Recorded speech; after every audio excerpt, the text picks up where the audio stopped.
how do you maintain culture and productivity and just all the things that we have when we're together in a remote work environment?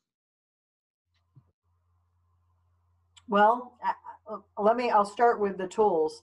We had implemented Office 365, but because of the physical nature of where things had been before COVID, tools like Teams were just kind of nibbled around the edges. And now they have become core to our day-to-day work, where we are convening and collaborating in a virtual way, similar to telehealth, that until the environment made itself ripe for that change, it just didn't happen. People would swing by your office or still pick up the phone.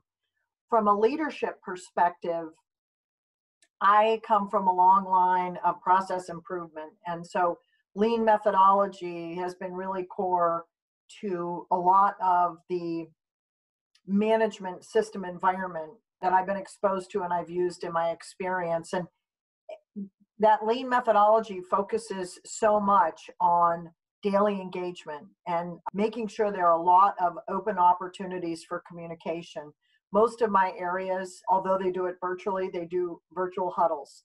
And what I found is I needed to make sure that I was overextending myself and encouraging my leaders to do the same and think differently.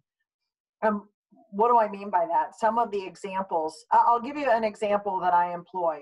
I have two different sets, one each week and then one each month. And I didn't use them as extensively before COVID, but I have virtual office hours. And so I go online, and for an hour each week, if any one of my direct reports has anything that they're stuck on, that they need some advice or direction or want to know what I'm thinking, they can just hop on, ask a few questions, and hop back off. You know, that used to be, oh, well, I'll see Tress at that meeting, or, you know, I'll probably pass her in the hall because we go to lunch at the same time. Those just don't happen anymore. So you really need to program them in. So this idea of virtual office hours are now part of the mainstay of the schedule of my week.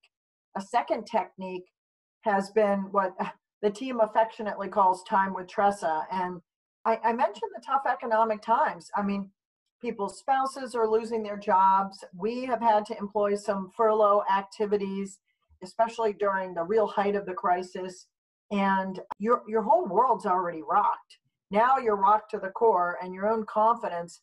A lot of our reassurance comes from physical presence, and that was just absent.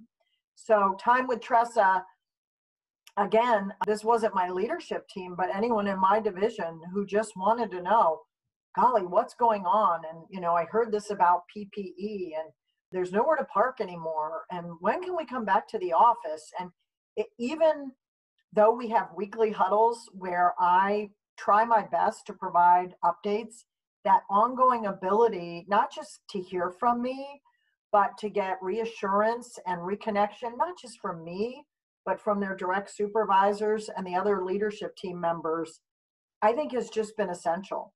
You know, we've been looking, as many people have, at their work from home and what are we going to do in the grand design. And, you know, we haven't landed yet, Bill. We do have some leases that we've given up because we don't believe we need people housed in those areas and we can save money. And we've gone through the process where I've said, well, here are all my analytics jobs or my analysis roles, my engineering roles that can all be done effectively remotely.